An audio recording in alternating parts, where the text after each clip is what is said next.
Nous sommes de retour sur le plateau de TV Finance pour cette édition du 29 septembre 2023. Merci beaucoup si vous nous rejoignez à l'instant et merci beaucoup pour votre fidélité. Désormais, il est l'heure de retrouver Antoine Quesada. Mais juste avant, on va faire un détour, Antoine, par la Bourse de Paris. La Bourse de Paris qui, comme attendu, a ouvert dans le vert, plus 0,47% à 7149 points à l'heure à laquelle on se parle.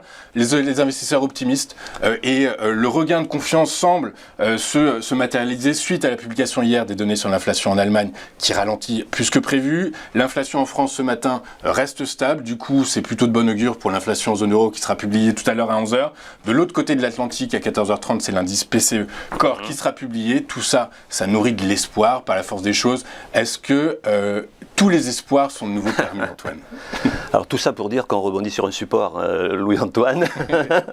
Tout ce que vous venez de dire est parfaitement juste et avéré et traduisible techniquement. Mais effectivement, on peut le traduire techniquement par ces niveaux que l'on connaît déjà depuis des mois et qu'on a réatteint encore une fois et sur lequel on rebondit, mais peut-être un rebond de court terme, parce qu'il est trop tôt pour le dire, mais en tout cas, voilà le graphique en hebdomadaire. Hein. Je ne vous redis pas ce que je dis toutes les semaines, si ce n'est que la seule chose à retenir ici, je dirais que c'est les fameux 7052 points, c'est-à-dire la fin du segment haussier de la divergence haussière cachée ici, donc le point bas de cette semaine-là, c'est-à-dire 7052 points, qui pour moi est le seuil majeur en dessous duquel il faudrait clôturer en hebdomadaire, c'est ce que je vous disais déjà la semaine dernière, et bon, on est sur ces niveaux-là, on les a atteints ces derniers jours.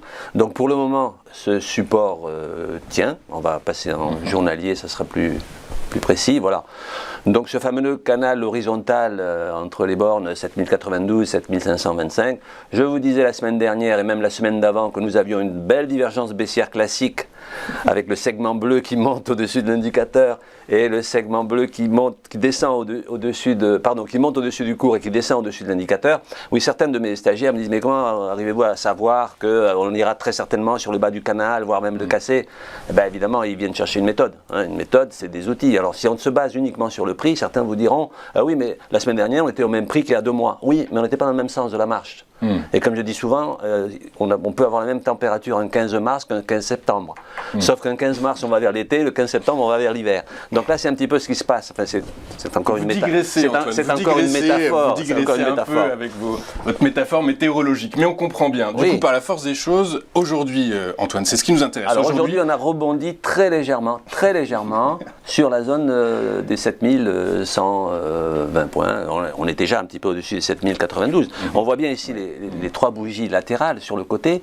On voit même qu'on avait enfoncé avec une mèche, c'est-à-dire que sur un niveau bas d'il y a 3 jours, on a eu des acheteurs. Hein. Cette zone-là, évidemment, elle était parfaitement identifiable et pour beaucoup d'investisseurs, ou pour beaucoup de spéculateurs, il apparaissait évident qu'il y aurait un rebond de court terme, tout au moins. Alors, on saura par la suite s'il est puissant et s'il va durer.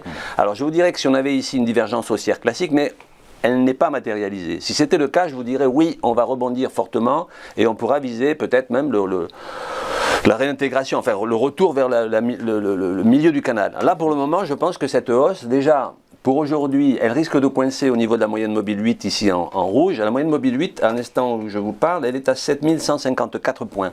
Ça sera sans doute la première résistance. La première résistance, on est à 7141 là actuellement. Voilà, alors j'ai uniquement la cotation mais pas le graphique.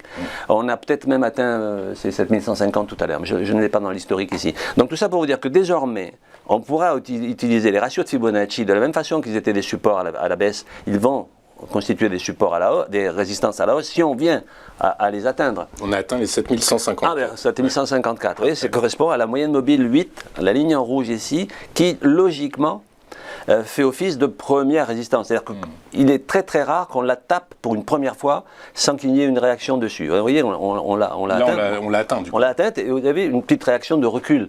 Hein, c'est comme un escargot, quand vous touchez les cordes, hop, il se contracte. C'est prévisible. Ça vous fait rire.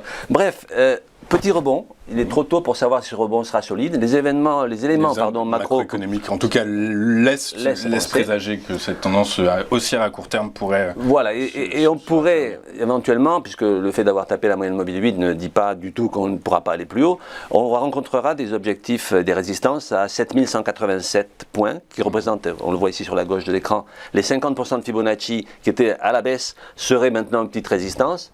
Voilà, 7187, voire même 7280. Mais à ce moment-là, on reviendrait au milieu du gué, au milieu de ce canal, et là, je dirais que tout est permis. Mais, et probablement qu'on le commentera à ces niveaux plutôt la semaine prochaine. Oui, si on y arrive.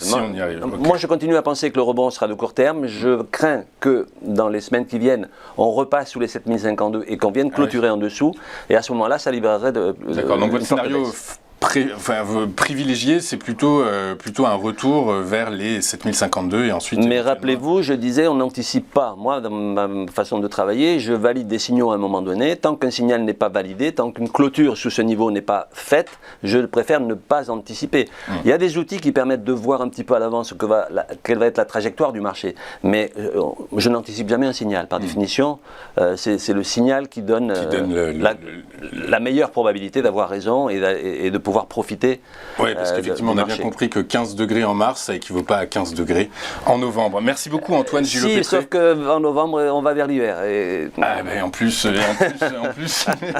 plus, on a des précisions. Merci beaucoup, Antoine, d'avoir été avec nous. Antoine Quesada, vous êtes trader formateur et coach chez AQTS.fr et avec nous tous les vendredis matins sur le plateau de Téléfinance. Merci beaucoup, Antoine, d'avoir été avec nous. On marque une rapide courte page de publicité. On se retrouve juste après avec Slimane Imora qui nous détaillera ses market movers. À tout de suite sur TV Finance.